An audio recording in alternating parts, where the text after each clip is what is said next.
We will record this. If you're going to be in town, come join us. We'll get a conference room at the Sahara.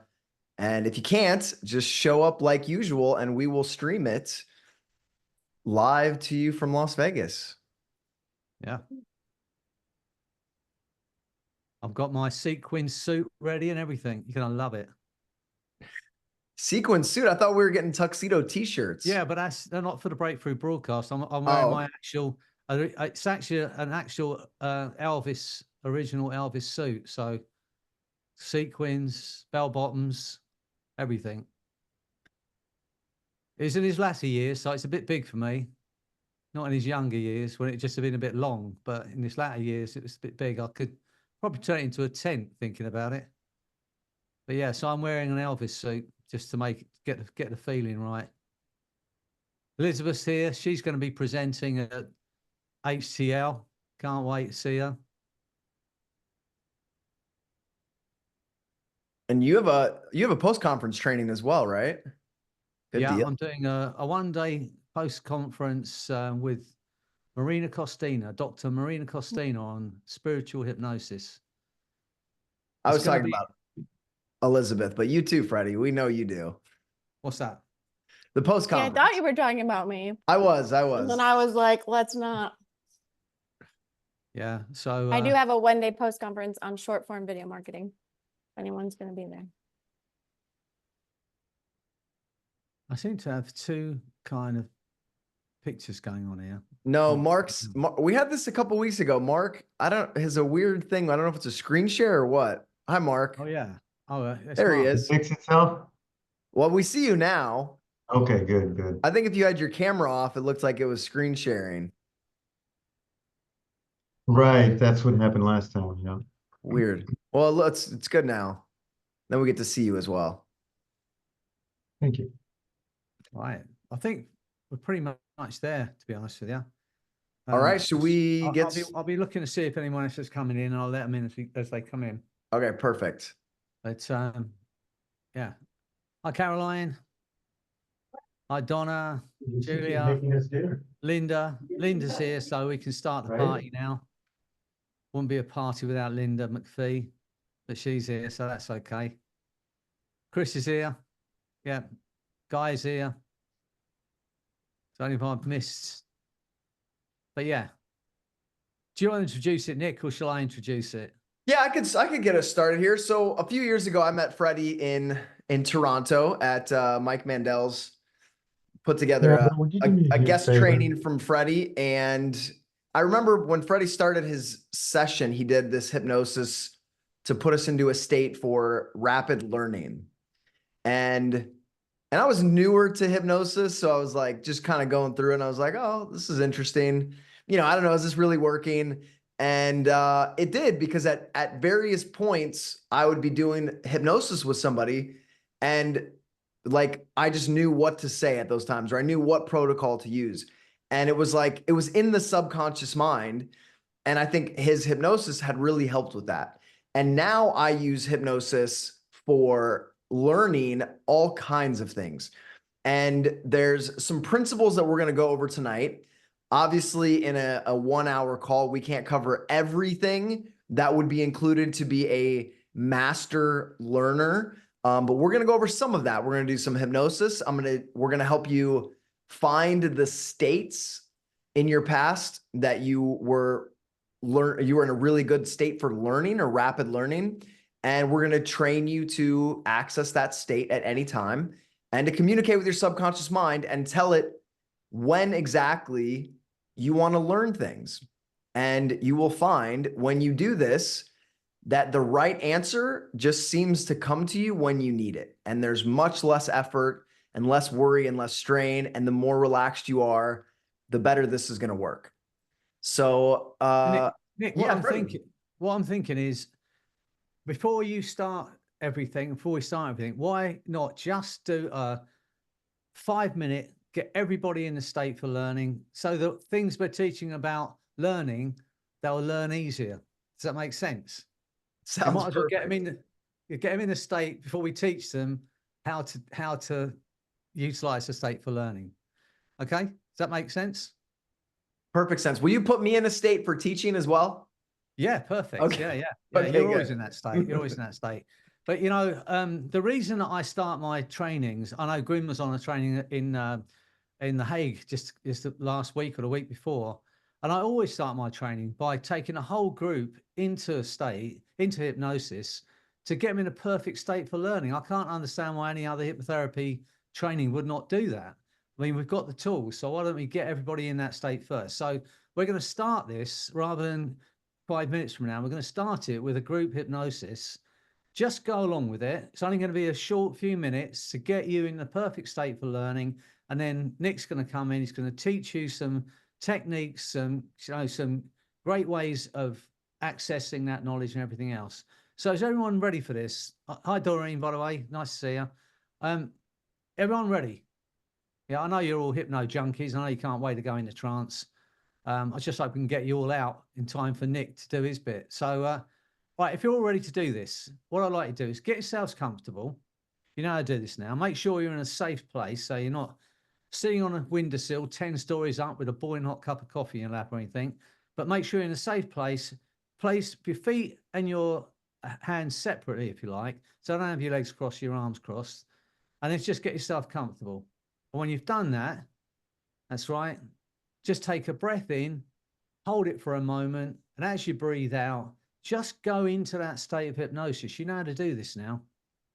And just get a sense of that happening, just dropping down into that beautiful state of trance. Imagine it's happening automatically. Just for a moment, focus on those muscles around your eyes. Allow your eyes to relax. Imagine having your temples massaged. And your eyes are relaxing so completely they just won't work. Get a sense of that happening now. As you breathe in, feel those muscles relaxing even more. Once again, think about the people you love and think about the people you've helped already with your words and your kindness. Just think about those people who are living their life differently because of you. And as you feel that love, notice that your eyes have relaxed so completely now they just won't work for a while. And when you realize your eyes are so relaxed they just won't work, you can test them. Find it completely locked just for a while. That's right. Nothing bothers or affects you, nothing disturbs you. I'm going to say the word love. And as you hear that word, that feeling of relaxation around your eyes will just spread down through your body like a bliss anesthesia. Mind and body relaxing completely. But however relaxed you become, the chair will support you. Get ready. Love. Just feel that wonderful feeling of relaxation flooding down through your body. Just for a while. Nobody wants anything. No one expects anything. There's nothing for you to do but to listen to Nick and my voice and help yourself accelerate your ability to learn. And as you drift in that space now, my voice and words will drift with you to become a part of your experience. And as you drift in that space, notice that you have a part of you, an incredible, powerful part of you that's there for learning, for absorbing knowledge, accessing that knowledge and using that knowledge confidently. And as you drift even deeper, I'd like to speak directly to that part of you. I'd like to ask it to go to your creative mind and come up with lots of empowering memories of times when you had to learn something that seemed difficult, but then you learnt it and now you do it automatically without thinking, without trying. It's just a part of your being. Maybe riding a bicycle for the first time, how difficult that seemed. Or driving a car. So many things to remember, and now you do it automatically. Just for a moment, you may be able to remember when you first started to walk. And you pull yourself up on the settee and you balance, and then you fall back down. Then you do it again. And now you walk without thinking. How incredible are you? Think of other times when you had to dig deep to learn something, and then you did it. Empowering memories, inner strength that you may have overlooked for a while. And get a sense of those empowering memories and those strengths spreading through your body, just flooding through your body. A wonderful feeling of empowerment, knowing that you can and you will learn everything that Nick and I are going to teach you this evening. You have all the strength, the resources, the natural intelligence to use what you're going to be taught this evening to help yourself and help others. Just for a moment, think of something you'd love to learn. Something you may have thought about, but you haven't started yet. Just think about that for a moment and go out into the future. Allow yourself that pleasure to see yourself there doing that. Maybe playing that musical instrument you've always wanted to play. Or using some technique in hypnosis, helping other people. And see yourself there using that new learning. Step into that body, feel into it, get a sense of what it feels like to have learned that wonderful thing. And ask that question, how much fun is it to be able to learn things? How much fun can you make learning? How important is it for you? Because now you know how good you're going to feel. Everything about your nature is going to make it easier to learn everything you hear this evening. Just think for a moment of the times you spent together already, listening to Nick's voice. How incredible is he as a teacher? And as you think about that, I want Nick to think about that as well. The people's lives he's changed with his words, his kindness, his skills, and all the studying he's done that he's bringing to these beautiful, wonderful sessions we have. And think about all the things you can do and the skills you've learned and the people you've helped. And hold on to that wonderful, empowering thought as I count to 10, because on 8, your eyes will open. You'll feel incredible, ready to learn everything we're going to teach you this evening. And on 10, that feeling of calm, that inner confidence, that feeling of joy, it's going to grow stronger day by day. Just for a moment, I want you to get a sense of the community we've got here this evening and the connection between each person all around the world. Get a sense of that energy connecting us all this evening. A feeling of friendship, a feeling of connectedness. Feel it now. How incredibly lucky are we? So get ready as I count to 10. On 8, your eyes will open. Be ready for everything you're going to teach you this evening. You're going to love it. And on 10, that new understanding is going to grow stronger. 1, feeling wonderful. 2, to learn everything you're going to learn tonight and do it brilliantly. 3, a feeling of freedom from every doubt that may have held you back. 4, feel the force of that energy and new learning flooding through your body and mind. 5, feeling incredibly alive now. 6, 7, 8, eyes open. You're feeling absolutely wonderful. 9, 10. Excellent. Ready? Nick's in a perfect state for teaching. Look at his face. Hey, look at Nick's face. Perfect and state. let that remind you of why I'm working with him. And how much joy is it to see his face and work with him? I'll tell you, it's absolute joy. So anyway, over to you, Nick. Do your stuff. Perfect. All right. Now that everyone's nice and relaxed and tuned in, I want to just remind you, because I think everyone already knows this, but what is hypnosis if not a learning state? That's really all hypnosis is putting you in a state for rapid, sometimes instant learning. You're learning a new way of responding emotionally, intellectually, physiologically to your environment. And so all we're using hypnosis for is to help you and other people learn new ways of being or new information, right? And so when you're doing a session with someone, all you're doing is helping them to learn. You're putting them into a state where they're learning. So we're going to go over hypnosis as a learning state. So what does it mean to be in a learning state? And I want to hear from some of you, what are some of the attributes of that state where you are learning more quickly than normal, where you are learning at a rapid pace, where information just seems to go in and become a part of you? How would you describe that state? You can leave a comment. You can just comment out loud, unmute yourself. Focused. Focused, great. And it's almost like, when you watch a movie, you kind of just get sucked into that experience, right? And it becomes your reality. And what is hypnosis if not just having a very focused mind? Okay, focus is great. What else? For Being me, it's relaxed. like, no. At the same time. Relaxed, yeah. I was gonna say fun and play. Like I learn things really well when there's like an element of fun. Absolutely. So relaxed, not taking things too seriously, right? I like to say this is way too important to take seriously, because when we're in a playful state, we are in a relaxed and playful state, we are like a child, and children are like sponges, right? They're in that theta brainwave state. And part of it is because they're playful, right? If you watch how they move their body and their physiology, it's not all tense and rigid.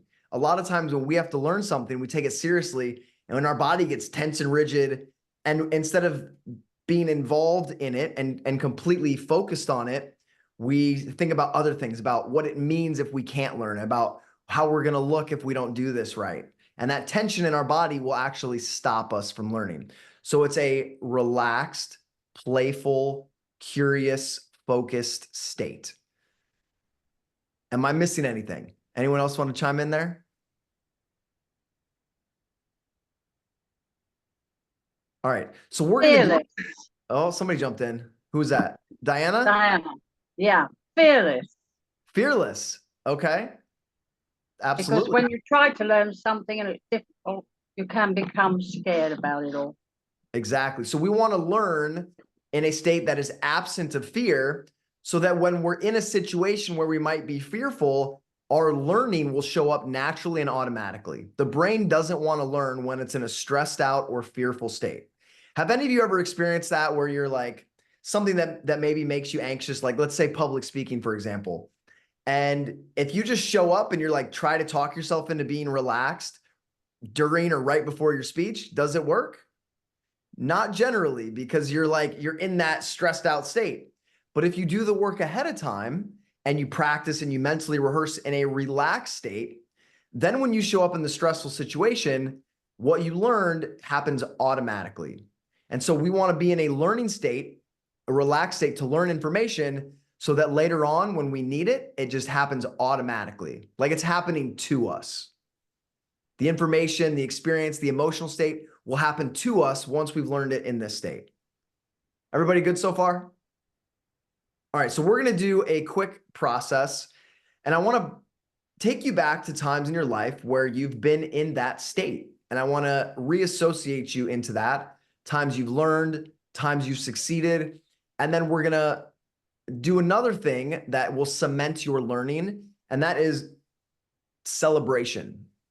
How often have you accomplished something, or you work really hard on something, and you're like, you give yourself credit and you recognize yourself and you celebrate it? How many of us do that? A few yeses, a few maybes, and a few nos, right? But when you can do something, it's like if you have a dog and it sits. Well, if you don't reward that dog, how often is he going to sit? Over time, you reward, sit, good boy, or good girl, right? You reward that dog. That dog is our mammalian brain. And so when it does something right, you want to recognize it. I speak to my subconscious mind like it's a dog or like it's a person. And so when it does something I want it to do, when it reminds me of something, when information comes to me out of the blue and I'm like, oh yeah, I forgot I knew that, I want to give thanks and credit to my subconscious mind. And so I build that relationship. All right, so you guys can all get situated, get comfortable. You may want to have a pen handy and a notebook to jot down what this state feels like, or times in your life when you experienced it. And then we're going to have Freddy do a process where he's going to help you entrain that state so you can call on it at any time. So get situated, get comfortable.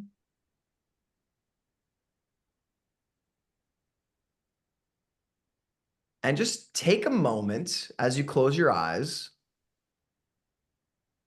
to recognize the power of your central nervous system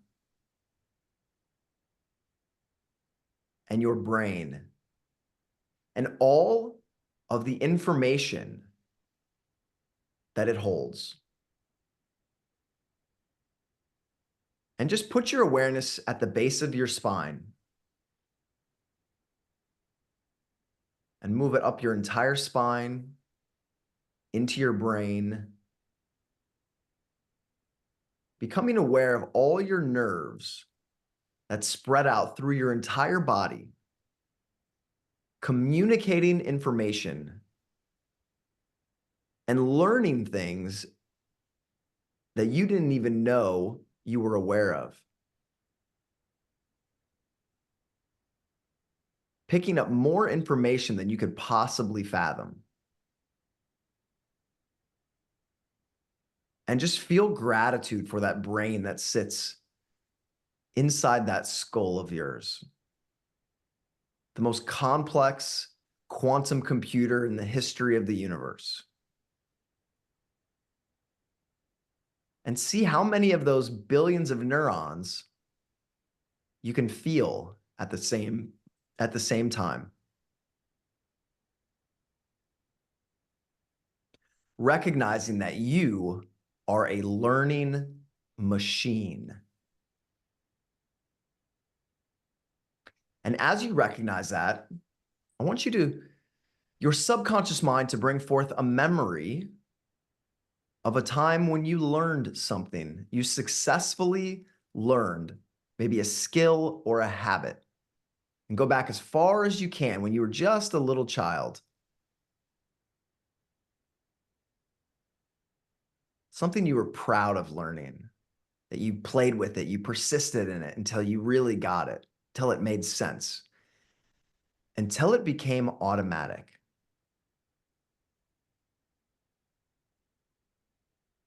And remember what it was like to be praised for that.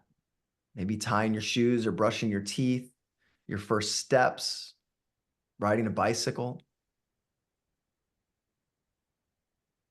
And feel in your body what it felt like to be in that playful, curious, and relaxed state.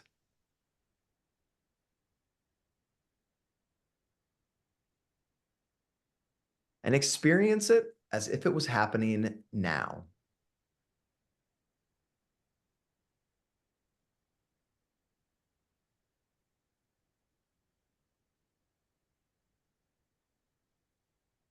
And if you had to give this state a name, what would you call it? What would you call this state?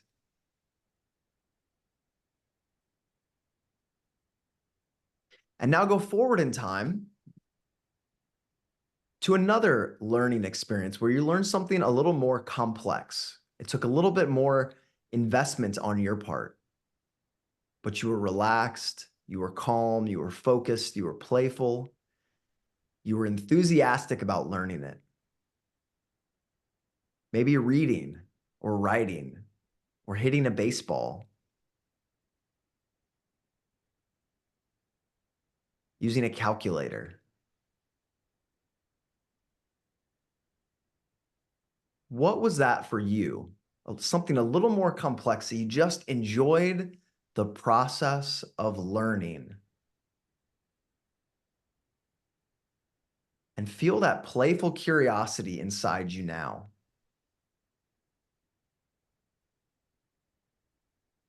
And notice what it feels like.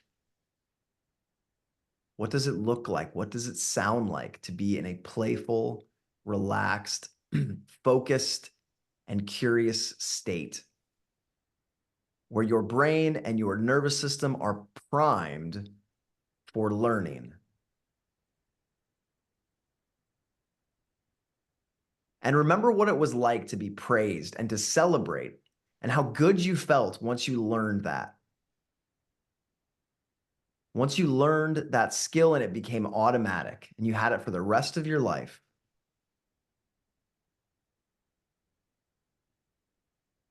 Isn't your brain and nervous system absolutely incredible? And one more, think about one more time in your life where you were just in that playful and curious state where you learned so rapidly. Maybe it's learning hypnosis or how to speak in public or run a business. How to balance your checkbook, something you were invested in, maybe play a piano or an instrument, something you invested in, you were curious, you were playful about it. And go into that state where you just enjoyed learning so much. Remember what that felt like to be in this learning state now.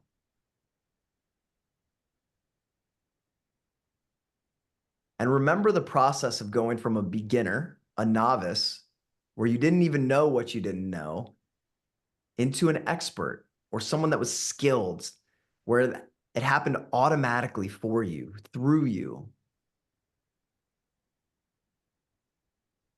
And remember what that process felt like to work together with your subconscious mind. In a moment, I'm going to have you open your eyes and write down anything related to this state or those experiences. What did it feel like? Where in your body did you feel it to be playful and curious and relaxed? In that state of rapid learning.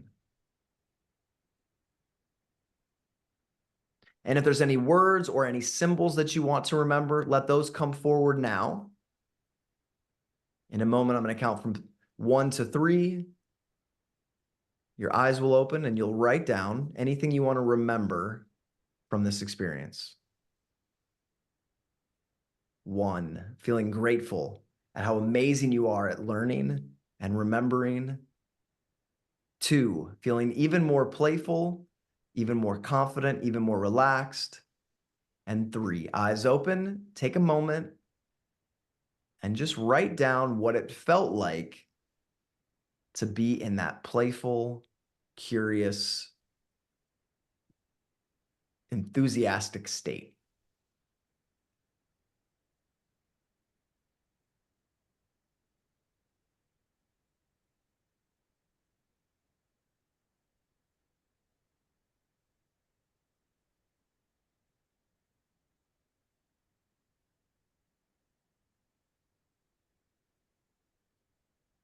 Does anybody want to share?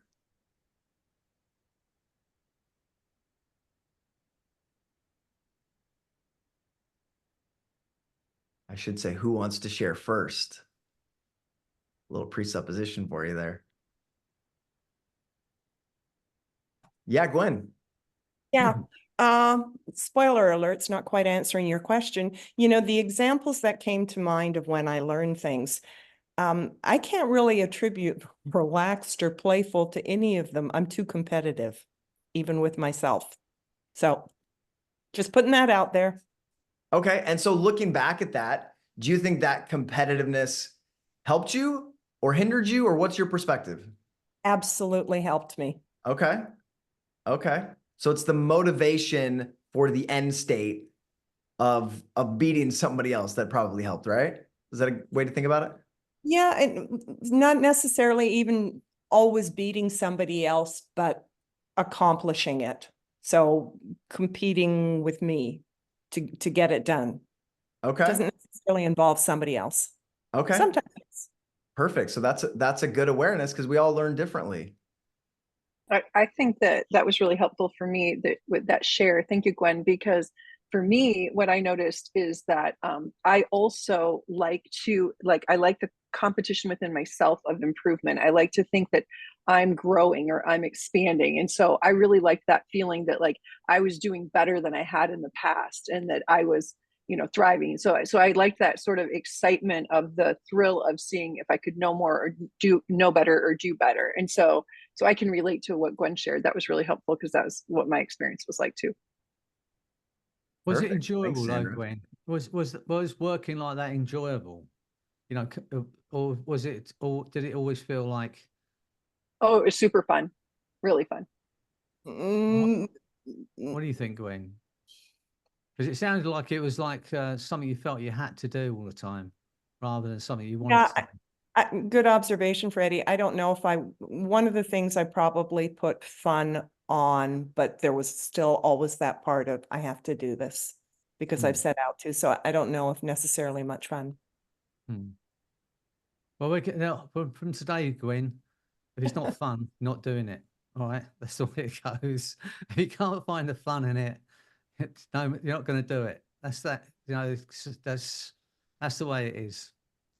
That's not going to hypnotize you into. If it's not fun, you're not doing it. Hard luck. No, because the fun comes when I can do it. And along the way. So if that's the deal, then maybe I best stop hypnosis. Just kidding on this one. All right, take it back. There Done. is something inherent and built into our nervous system that is very rewarding about growth and learning. I think as humans, we're just built for that drive. And so I think sometimes it can be competitive, sometimes it can be fun. I don't think it has to be mutually exclusive. I think you can compete and learn and have a ton of fun at the same time. So maybe that's something to think about. And then let's go to Ron. Ron, you had your hand up? Yeah, when you said to think about something that you learned, I was thinking, I'm kind of a very analytical person. Like I was a forensic cost accountant. And so what I thought of when you said to go back and be proud of something you learn, it was about income tax and reading the Income Tax Act. And in Canada, the Income Tax Act is a couple thousand pages. So Yeah. it brought back a lot of memories. I don't do that anymore, but.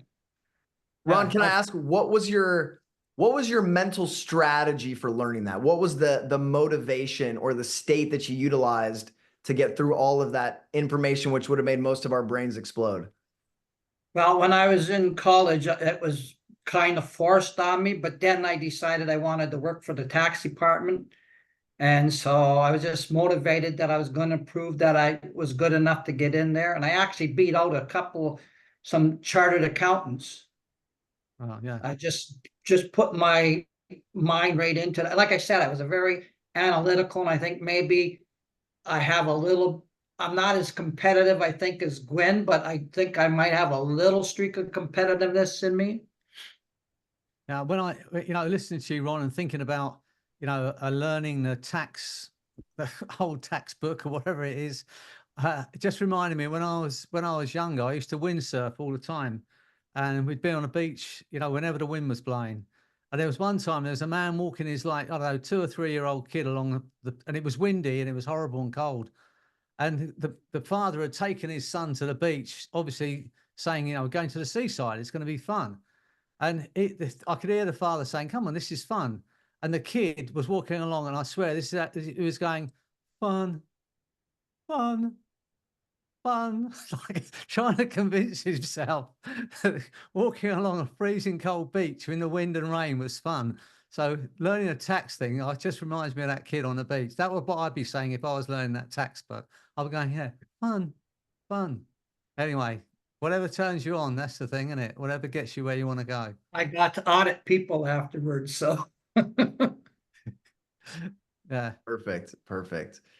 All right, I want to share a few simple learning strategies with you here, and then I'll turn it back over to Freddie. But one thing is, when we learn something, slower is faster in a way. So when we learn things, we learn them automatically. But if you're learning a complex skill, sometimes it's better to break it down into steps and master each step and go slow with it until it's ingrained in you. So I used to coach wrestling. I used to coach some martial arts. And believe it or not, when you're teaching a wrestling, we'll just call it a leg attack, so where you're both on your feet, to be good, there are many different steps and different positioning strategies for a move that happens in a second. So the elbows out, elbows in, the head has to be in the right position. You have to be at the right angle when you're attacking. When you're setting up your leg attack, you have to be in a certain position. You have to get them step with their weight in a certain way. And I've wrestled so long that it's automatic for me now. But when I was coaching athletes, I would teach them a move, and every step of the way, they would kind of mess up the whole thing.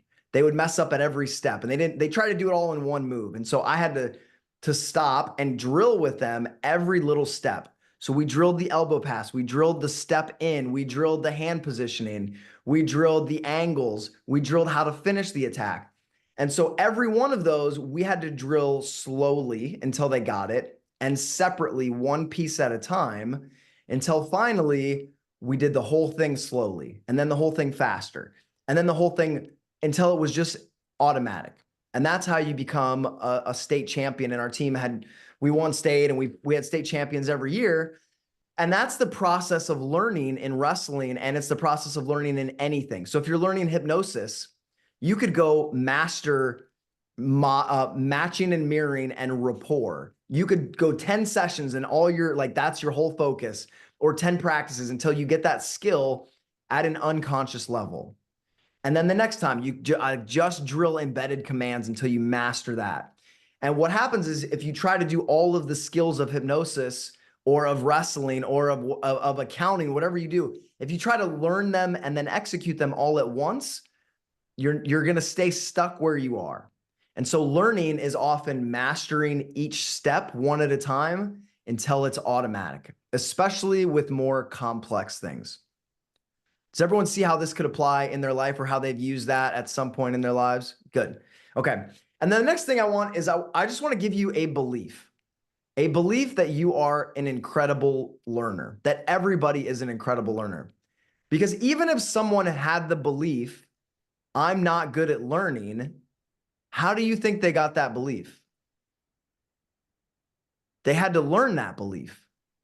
And they had to learn that belief until it was an automatic belief, which by definition shows that they are a good learner, right? And they've learned that they aren't good at learning, and it's affected every area of their life. That's how thorough and comprehensive that lesson was. So why don't we just say, I am a good learner. In fact, I'm a genius. If you look at all of the things that you do automatically every single day and the complexity of that, if you could actually stop and think about the complexity of everything you do, even writing a sentence, you have to learn the alphabet. You have to learn how to use a pen, how much pressure to put on, the pace. You have to have coherent thoughts. You have to learn sentence structure. It is incredibly immense just to write a sentence, just the muscles that pick up the pen. You have to learn how to use your motor coordination. It's incredible how complex everything we do is on a daily basis.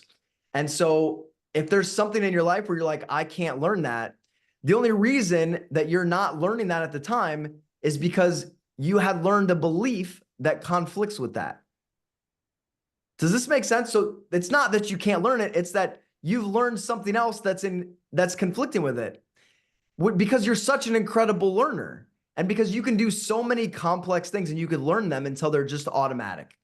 All it takes is some effort, maybe a little competitiveness, a little playfulness, a little curiosity, and to be consciously aware of your learning beliefs. And so I want you to think about right now, what is a belief or an identity that you want to take on around learning?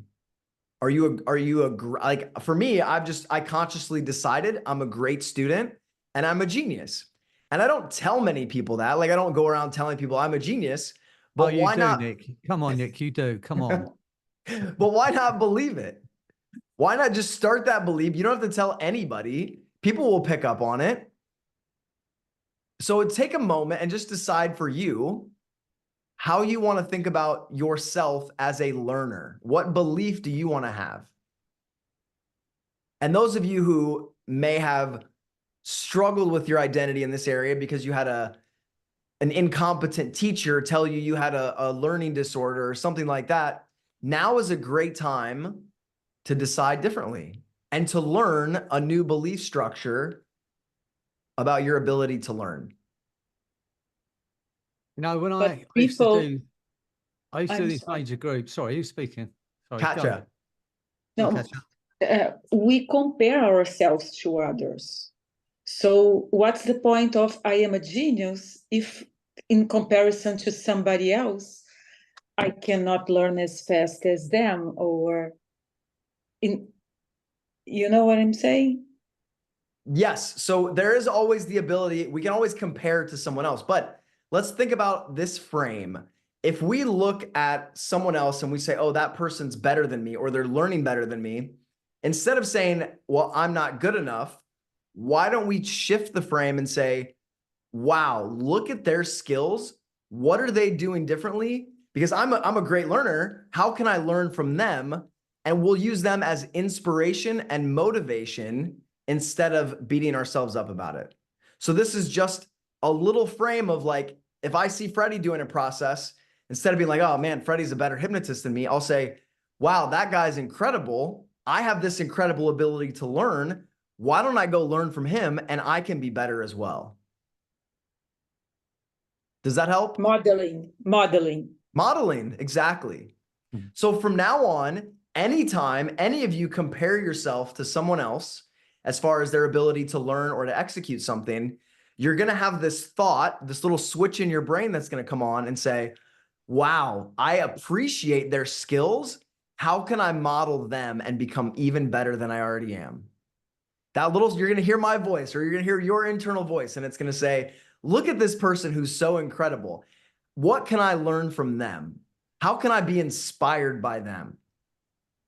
Yeah, I think Katja, it's not about comparing. It's about accepting that if someone else can learn something, we must be able to do it.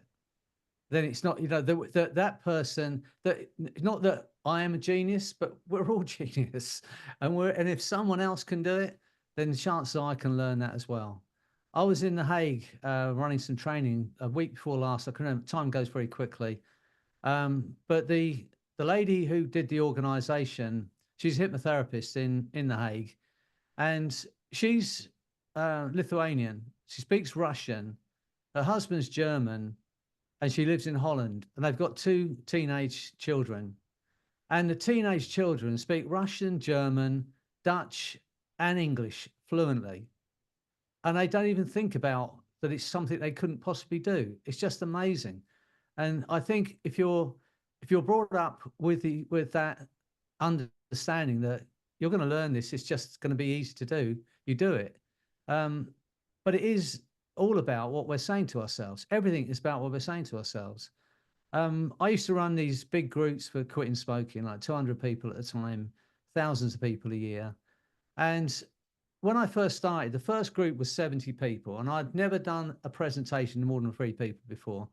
So to try and get my, to stop any nerves I had, I thought I'd just introduce myself to everybody as they come through the door and see how many people I could remember, to kind of distract myself from any nervousness. And over time, it got to the point where I could remember 150 people out of 200 people that walked through the door. And so then I would speak to him, and someone asked a question, I'd say, yes, Samantha, what's the question? Or yes, Bill.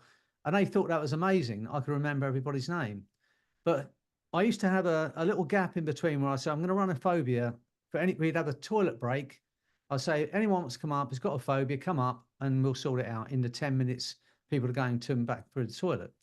A guy came up and he said, I haven't got a fear, he said, but he said, I want to be able to do what you do. He said, I can't remember more than 2 people's names. And I said, you're right. And he said, what do you mean I'm right? I said, you're right. You can't remember more than 2 people's names. I said, because you just said you can't remember more than 2 people's names. When people come in, I say, I'm going to remember everybody's name in this room. And I remember those people's names. I said, were you saying, no, I'm only going to remember 2? I said, you have to change it. You have to change that narrative. You have to say, I can remember this. I can learn this. That's the biggest difference in whether you're going to learn something or not, as to whether you say I can or I can't. And I know it sounds simple, but that is the truth. What we're saying to ourselves is ultimately what's going to happen. So if we hear ourselves saying, I can't do this, I can't do that, I'll never do that, we just have to change that in our mind and just change it to the positive. I can learn this. Then the question becomes, how badly do you want to learn it? And what time are you willing to commit to it? Because pretty much all of us can learn another language, can't we? The reason we wouldn't do it, especially in English, is because we're lazy, because we expect everyone else to speak English. But, if it came down to it and I had to move to another country, I could learn that language. But I know we're talking about, Gwen's talking about being competitive and Ron the same. But what is their reason for doing it? If you've got a big enough reason to do something, what we can drag out of ourselves is immense if we really have to do it. And but it has to be looking at that end state, as Nick would call it. What is your reason? How are you going to feel when you do this? What's going to get you up in the morning and working on that? What's going to get you doing those steps one at a time until it becomes automatic? That's the question we have to ask ourselves. And if we want it badly enough and we're willing to commit, there's very little we cannot learn. So I'm hoping that when it comes to saying, you know, I'm a genius, I say that, but I say we're all genius. We're all genius. As Nick said, what we have between our ears is just immense. It never fails to fascinate me what we can do with our mind. And so, yeah, sorry, I jumped in there, Nick, but. No, it's perfect. And that reminds me of Freddie. How many of you have ever heard someone say, or you've said yourself, I'm not good with names? Right? That's a learned response. You heard somebody else say that and you go, you know what? I'm kind of like that. Unconsciously, you go, I'm kind of like that person. I wonder if I'm bad with names too. And then it's not that you're bad with names. It's that you learned so well. You learned that belief so well that it then carried with you through your life. And so you can just become aware of it and decide to be different and decide to have a new belief, because the truth is you know so many people's names, you know so much information that your subconscious mind can remember a name easy. All you have to do is tell it to, ask it to, communicate with it, and practice building that relationship and belief with the subconscious mind. I mean, how many times have you met someone that you went to school with or you went to college with, and they say, "Hi, Nick, how are you?" And you go, "Oh yeah, I'm great, thanks." And you think, I should know this person. I went to college with him for 10 years, you know, but you avoid saying the name because you can't remember the name. But in the back of your mind, you're thinking, I should really know this name. And then you have a little chat, you avoid saying the name, they go off, and 2 days later, you're washing up, or you're washing your car, or you're doing your hair, or whatever it is, and you think, that was Tom. You know, you've set your mind on that search through that, I'll say Filofax. I don't know if you're old enough to remember what they are. Going through that computer in your brain, matching names with faces, thousands of people you've met in your life. And it was just 2 days later, when you're not even thinking about it, you just go, you know what, that was Tom. And it's been there. And that's how brilliant our mind is when we set it on a task like that. But if we say, I can remember, it's amazing what you can remember. So Linda asks, can we add the word remember after learn? Because she says, I can learn, but more difficult now to remember. So this ties into what Freddie was talking about. The information is in there, whether you believe it's in your brain or it's in the field, the information is there. What happens is we get stressed or tense when we try to recall the information, right? You see that friend, you're like, oh, I should know that name. And you get a little tense, and the harder you try to remember it, the farther away it goes. When you access a relaxed state of allowing, that information just comes to you. It tends to flow in. I have a friend of mine that teaches rapid learning for Spanish, and he teaches it over a couple weekends, and it's really good. And he says this thing to relax your ears. When someone is speaking a foreign language to you, and you may know some of it, you try to consciously hang on to the words. If you would just relax your ears, it's hard to explain it because it's kind of just relaxing everything, going into that.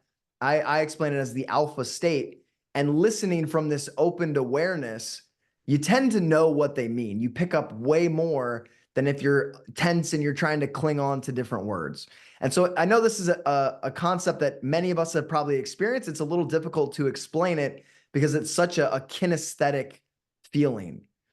I think, Nick, that's why hypnosis is so good for kids going through exams. If we can teach them self-hypnosis, so that we're not teaching them any more skills, but getting them into that relaxed state when they enter into their exams, into that examination room, rather than being tense and worried, because that's when that information flows. I call it the art of letting go for it. When you're not worried, when you're not stressed over it, that's when things happen. If you're trying to do something, you're trying to remember something, as we know in our language, that try implies failure anyway. I'm going to try and remember this. No, I'm just going to remember this. I'm going to go in now. I know I've done all the studies. I'm just going to relax and do it. And that's why I think hypnosis is so good for kids going through exams, to get them into that state for learning. Yeah, so that state of relaxation is a major thing when it comes to accessing knowledge. So Freddie, do you want to do a hypnosis with them to strengthen and allow them to call forth that relaxed learning state? Yeah, well, we're gonna anchor that feeling for you. Perfect. But first, I want you to just to explain for me how hypnosis works, and not just how hypnosis works, but how influence works, and how suggestion is, how a hypnotic suggestion is given. And you've probably heard me say this. If you've read my book, you'll see it in there as well.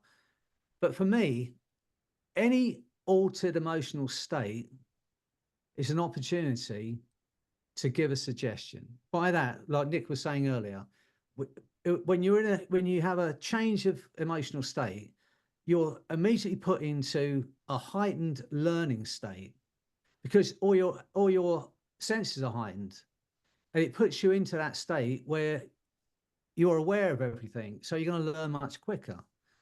If you like, this is how I kind of explain the difference between a normal suggestion, which is like, should we have a cup of tea, and a hypnotic suggestion. And a hypnotic suggestion implies that you're going to experience something as a happening, as an involuntary experience. I'll give you all this, and I'll do this now while we're thinking about it. So I want you all to do this. Just put your right arm out in front of you at shoulder height. Okay, just look at me in the camera and think about the people you love most on the planet. Think about that face, see that face, feel that love, see that smile, and really feel that love right now. Let them remind you how loved you are. And as you do that, I want you to notice your arms hanging there all by itself. Imagine there's nothing you can do about that now. And when you realize there's nothing you can do about it, I want you to try and get your arm down and find that you cannot. And I do not want you to pretend. Push as hard as you can, find your arm goes even higher. Put some effort in, come on. The harder you try and get your arm down, the higher it's going to go. Put some effort in. I want you to open your eyes and look at that hand. It's like it's the first time you've ever seen it. Like it's the most fascinating thing you've ever seen. Why can't you get your arm down? Is that even your arm? I'm going to say the word love and your arm will go down.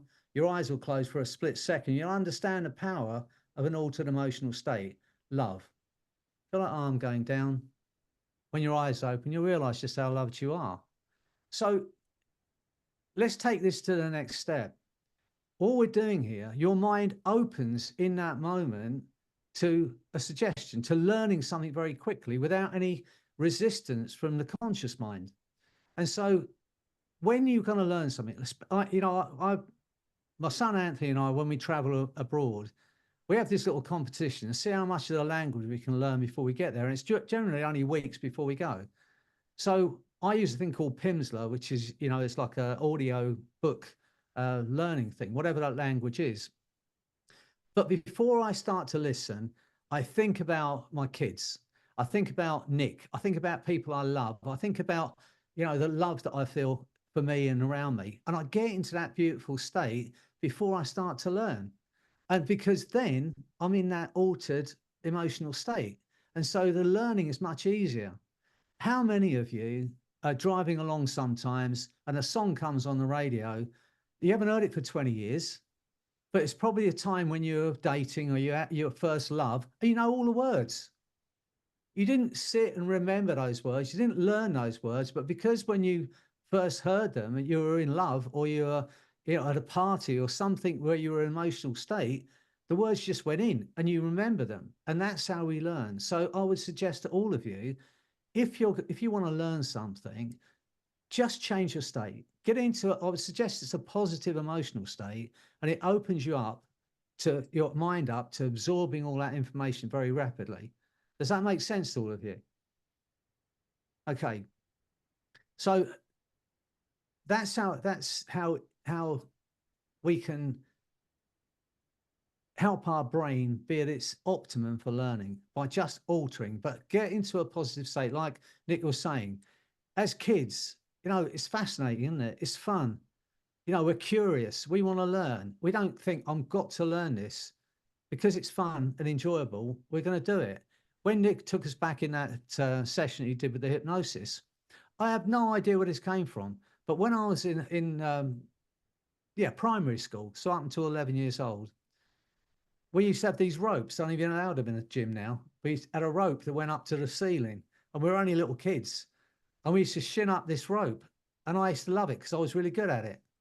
And so that memory came to me. I don't even know where that memory came from. But I love learning how to climb that rope. You know, and things that we did when we were kids that we just learned because we loved it.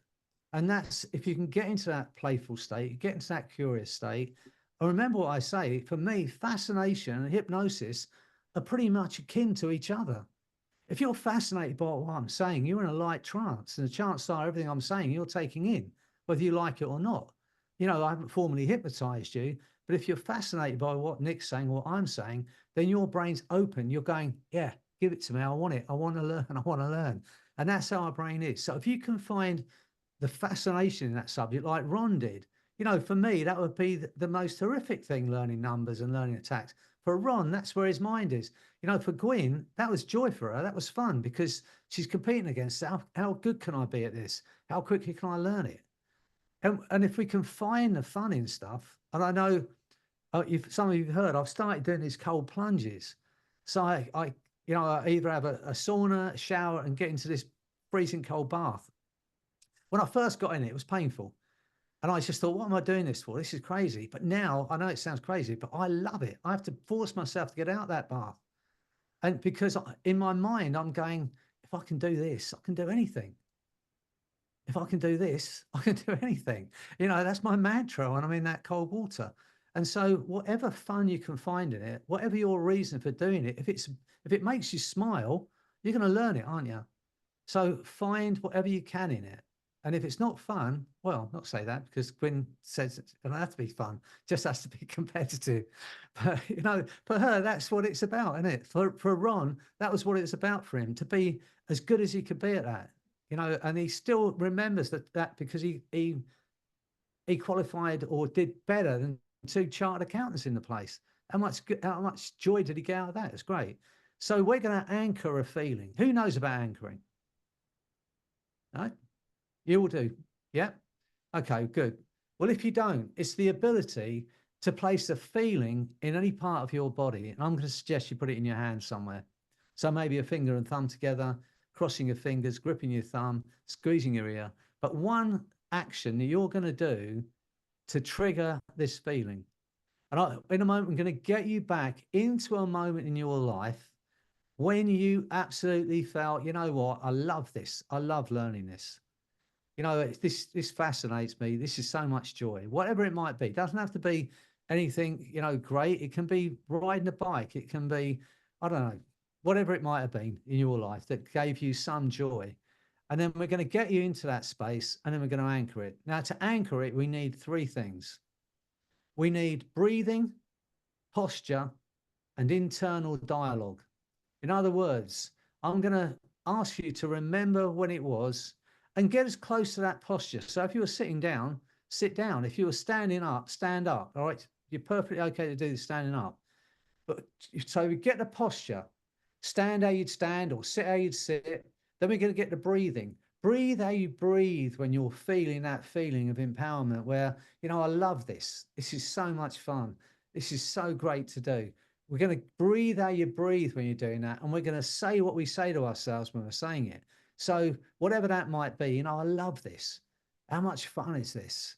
You know, I'm going to beat those 2 other accountants, whatever it was that you said at that time that got you into that state. And then we're going to, when you absolutely feel it, I'm going to ask you to put a finger and thumb together or put your anchor on. And we need a trigger word, one word that you're going to use specifically to access this incredible learning state. It can be a name of a person, name of a place, or name of an object, but one word that you're going to use specifically to trigger the state in the future. Have we all got that? I'll go over it again quickly. We need a physical anchor, can be any kind of physical anchor you like, and make it pretty subtle, okay? Don't want to be doing like karate moves or something in the middle of the supermarket. So, you know, a subtle kind of anchor. A trigger word. Have you all got one? Yeah. A name, place, object. Queen, the worst comes to worst, you can use my name. See? All right, so a trigger word, and then we're going to get into this state. So are you ready? Remember what we need? We need posture, breathing, internal dialogue. And only when you absolutely feel that feeling through every cell, every fiber of your body, I'm going to say, put the anchor on and say the trigger word. And we're going to keep that feeling going for maybe 8 or 10 seconds. Okay, you're going to come to it at different stages, but I'm going to give you all time, not long, to get into that space. Then we're going to do this 3 times. On the 3rd time, whatever you're feeling when you put that anchor on and you say that word to yourself is going to be anchored into that gesture forever. So make it the most incredible, powerful feeling of learning, okay? But it has to be joy, it has to be fun. Ready? Okay, you can do this eyes open, eyes closed. Breathe in and go back to that feeling. It's the feeling you want, not the memory, all right? So get back to that feeling when you learned something that gave you joy, or you're in that space of absolute learning and joy and happiness and fascination. Get back into it. Breathe how you breathe when you're in that situation. Say what you say to yourself when you're in that state. And get that feeling going. Feel it even stronger. Breathing in that feeling of joy and happiness and breathing out any doubt. And when you absolutely feel it, put that anchor on and keep that feeling going now. Say that trigger word to yourself and keep that feeling going. Feel it even stronger. Breathing in that feeling, breathing out doubt. Keep that feeling going. Hear that trigger word in your mind. Okay, let go of the anchor and open your eyes. Clear the screen. Okay, was that a good feeling? Okay, we're going to get it even stronger this time, okay? So when you're ready, just go back to that space in time. Remember where you were, remember you were with. Go back to that space, step into that body, feel into it, get that posture. Breathe how you breathe when you're in that beautiful space of learning. You can learn anything. You can do anything. Get into that space. Breathe how you breathe and say what you say to yourself when you're in that space. You are incredible. You can learn this. There's nothing you cannot learn. Hear that internal dialogue and get that feeling of learning up. And when you absolutely feel it through every cell, every fiber of your body, only then put that anchor on now and hear that trigger word in your mind and keep that wonderful feeling growing. Feel it growing even stronger. Every cell, every fiber, every molecule of your being lighting up with that feeling of fascination and curiosity and joy and learning. Feel it now. Keep it going. Hear that trigger word in your mind and keep that feeling going. Okay, let go of the anchor and open your eyes. Clear the screen. Okay, was that a good feeling? With that feeling, can you learn anything? Yes? Yes, Freddie. Okay, we're going to do this one more time. And remember, whatever you're feeling, when you put that anchor on and you say that word in your mind, it's going to be anchored into your body and mind forever. So make it the most wonderful, powerful feeling of being able to learn. Okay, you ready? Once again, take that breath in, close your eyes if you want, and go back to that moment in time. And step into your body and feel what you feel when you're learning, when you're fascinated, when you're curious, when you're learning something that's giving you joy. Feel into it. Breathe how you breathe when you're in that space.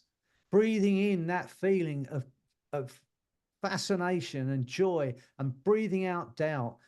Breathing in that ability to learn and breathing out every doubt.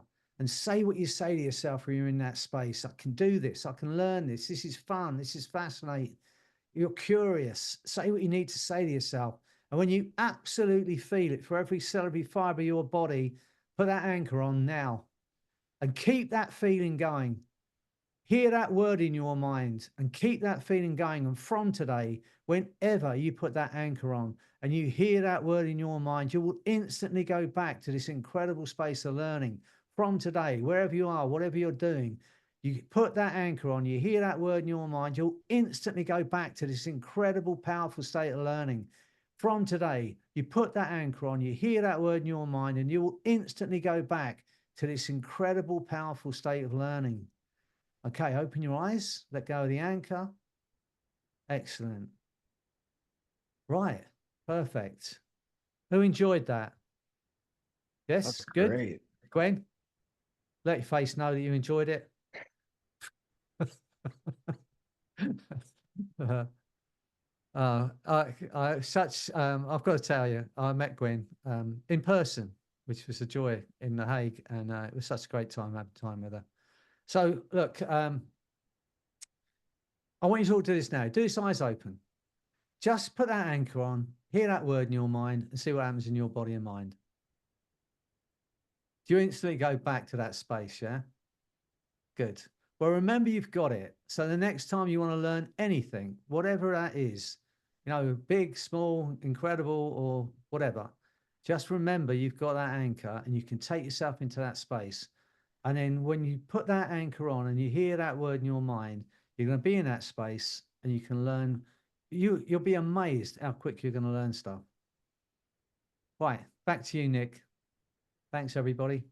That was great. I feel great.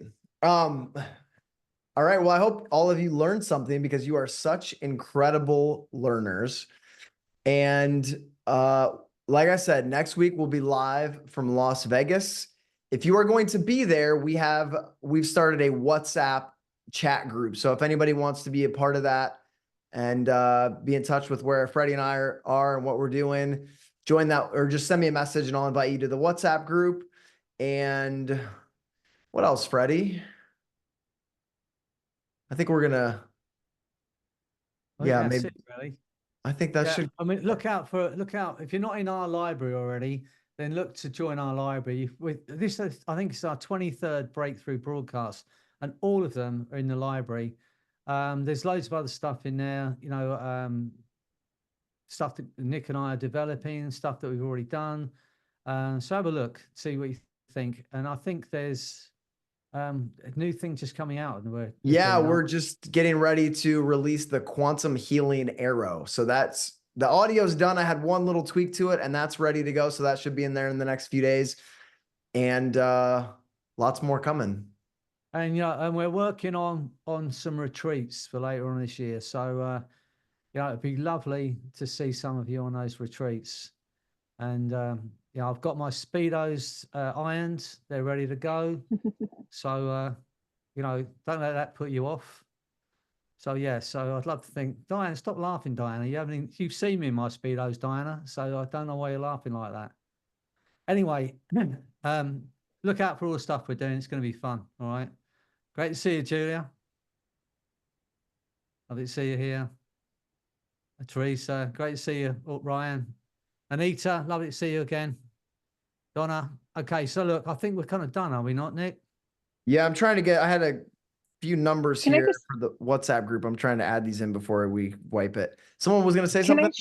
I was going to just share one more thing. You know, my background is in education. And one of the things that I love the most about today was that, way back when I was becoming a teacher, we didn't know about the things like mindset, and what you guys did with your language today was so helpful for me to hear and also to be reminded that, it's easy for us to want to say like, I am smart, but then if we come up against something that feels challenging, we feel like we're losing our identity. And what I loved is your language today about like, I'm a great learner. So then when we come up against something new or something challenging, we feel like it gives us an opportunity to prove that to be true.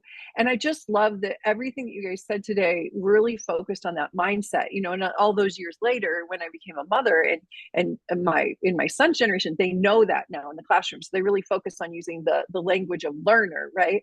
But we didn't always know that. And so I just think it was really brilliant that everything you shared with us today reminded us that as long as we really allow ourselves to focus on this state of being a great learner, then no matter what new comes up for us, it's just an opportunity to prove that to be true, as opposed to challenging the title we've given ourselves. And I just thought that was brilliant. And I just want to thank you both for it. Plus, I love you and can't wait to see you next week in Vegas. We're excited. We're excited to see you as well. one of the most powerful words I think in the English language is yet. When it comes to learning things, you know, when we hear say, "Oh, this is difficult. I can't do this." The moment you add the word "yet" to it, then it opens it up again. You know, the moment you say, "I just can't do this," add the word "yet" to it, then it becomes, how badly do I want it, and how much time I'm willing to commit to it. But you know, it takes a cul-de-sac into an open road, if you like. The moment you add that word, my kids used to say, "Well, it's not, I can't do this, Dad." I just say, "Yeah." How badly do you want it? How much are you willing to do? It's just a brilliant word when it comes to opening up those closed statements we make to ourselves. Hope that helps. Sandra, I think that's such a great point that you made, and I appreciate you sharing that, because I think there's research on this, and I've definitely read articles where when a parent tells their child like, "Oh, you're so smart," and they go out into the world and there's something they don't know, they go, "Wait a second, am I really smart?" Like, and it challenges their identity. Where as a parent, if you're enforcing, "You're such a great learner, you can learn and overcome anything," then when they hit those barriers, they're not challenging their identity. In fact, their identity is what propels them over those things. "Well, I'm a great learner. I can figure out a way around this because I'm great at learning," versus, "Oh, you're just intelligent." Well, you know, maybe not. They may find instances in life that challenge that. So I think it's being a great learner is such a good meta skill and a meta belief that applies to every area of our lives. Now, while we've got Sandra on here, I know some of you have heard me speaking about Sandra over the years, but you know, Sandra, I say this with my hand on heart. Sandra helped me change my life, and she has these 2 questions which changed my life, and I've helped so many people with those 2 questions. And her questions were, to me, the best questions in the world we can ask ourselves, and we can ask our clients. And her questions are this. When it comes to learning, it's exactly, you can apply it. And the question is, what has to happen for you to love yourself enough to treat yourself to that new skill, or that new body, or that new happiness, or that new, whatever it is? What has to happen for you to love yourself enough? And her second question, which I think is equally as important, is this. If you're not learning that now, if not, why not? Those 2 questions, ask those 2 questions of yourself, and it opens up so much in your life. What has to happen for you to love yourself enough to treat yourself to playing the piano? I won't know. Nick and I are both playing the piano. I hope we find a honky tonk somewhere in Las Vegas. We can have a bit of a competition. But you know, what has to happen for you to love yourself enough to treat yourself to that skill? So, you know, while Sandra's here, you know, if you don't know about Sandra, she's in my book, by the way. She's written the Grace Protocol in the book. So is Nick. You know, I've got some great people that I know. But those 2 questions are my favorite questions. Julia have heard me ask those questions in The Hague. You know, Gwyn have heard me say it. Doreen's heard me say it 3,000 times. Probably fed up with me saying it. But I'm going to keep saying those 2 questions to people and asking those questions. So they're worth remembering, worth writing down, and worth using for yourself and worth using for your clients. So thanks for that, Sandra. Thanks, you might have gone. Absolutely. Thank you for inviting me to the book. Yeah, well, it's great. Okay, I think we're kind of done. And Doreen's awake. So Diana's awake. So that's really something as well. We normally have to get her out of trance this time of night, but she's still with us. Great. I made an effort. Thanks. Good. Well, Right, you're all geniuses and beautiful learners. And now that you've got this state embedded deep inside you, you can fire it at any time and learn rapidly and instantly. And every time you see someone that does something better than you do at the time, you're just going to be inspired by them, and their capabilities are going to propel you forward. So I can't do that yet. There you are. That's right. There's another presupposition, because that presupposes that soon you will be able to do that. Exactly. Right. Lovely to see you all. Be happy. Thank you, Freddie. Thank you, Nick. Enjoy. Our pleasure. Thank you, Freddie. Thank you, Nick. Thank Fantastic. you. Thank you. Hey, Chris. Good to see you. Thank you. Bye. Bye-bye. Thanks, Bye. Freddie. Thanks, Bye. Nick.